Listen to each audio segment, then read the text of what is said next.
Now, another thing I want to reach to you is that during the unbelievable part, I was involved in building another base inside of Dulce, New Mexico, which is Los Alamos Laboratory.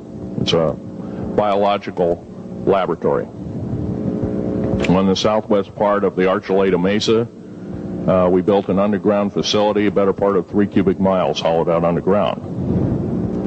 Then to the southwest of that, we were in the process of the early stages of building. We drilled 4 large tunnel-like holes.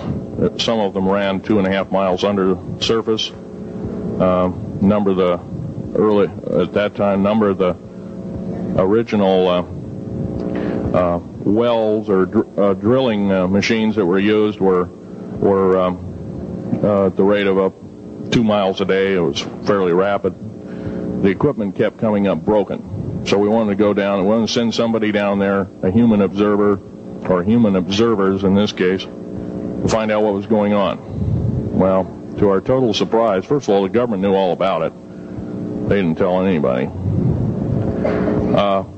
When I saw Green Beret and Black Beret people encamped inside of our geologist camp, I knew something was up. The gig was up. First of all, I knew all about the alien agenda.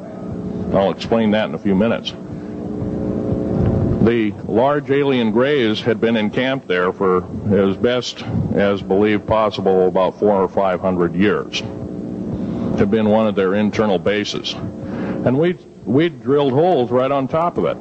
All the stinking air, all the black sooty air came right out as soon as the first hole was sunk, and all this soot came up, and well, that's when all the hell broke loose, really, all started. Anyway, after we drilled all 4 holes, it took about 2 days to drill all 4 of them. And when you build an underground base, you drill 4 basic holes, and then you build called stopes or cross-member holes across, and then you use blasting equipment, special blasting equipment by the analyzation of the rock formation, and you literally blast out or tunnel out or deflagrate or melt rock out to build the large rooms that are required for this underground base. Well, in this process, I was lowered down the basket of one of these holes, and about from me to this elderly woman here in the front was sitting a 7-foot-tall alien gray. The stench was worse than the worst garbage can you can imagine. The person or the entity was absolutely horrible. I didn't waste any time. I reached for my pistol. At that time, as an engineer, I didn't have time to carry all the folderol of one of these big submachine guns that all the sea spray and the yellow fruit and all the outer perimeter and inner perimeter security people carried. I carried a little Walther PPK pistol with a 9-shot clip.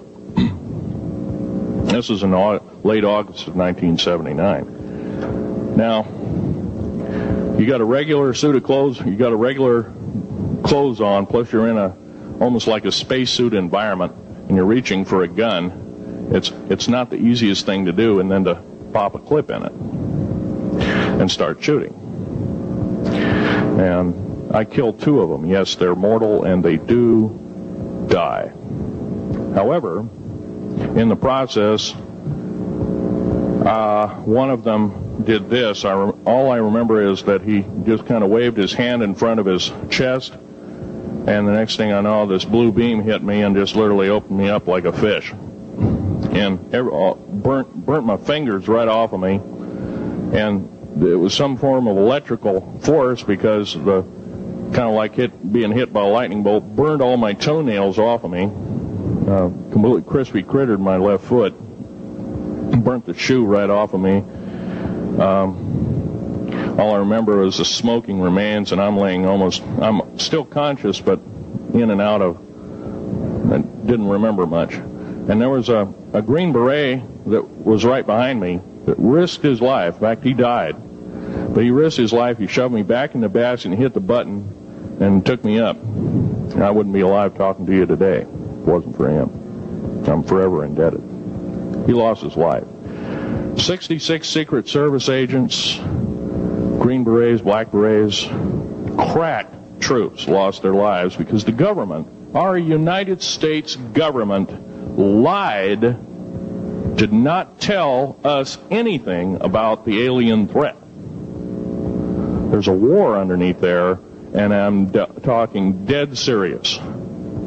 It's been going on since that time. Since late August of 1979, our military, the Russian military, basically the militaries of the world, have been in constant conflict with the outer space alien. The small gray, the large gray, the reptilians, the whole thing. There are 11 distinct races of aliens. 2 are benevolent. 1 had to leave here in a hurry because their world is under attack, both on the surface as well as underground there, the Pleiadians.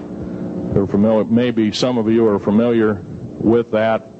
Would some of you raise your hands who've heard of Billy Meyer and some of the, very good, about half the group.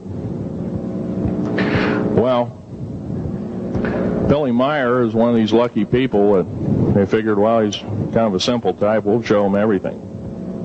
Well, these are the benevolent aliens, and they've been here helping us. In fact, I have a picture, let me reach for it here.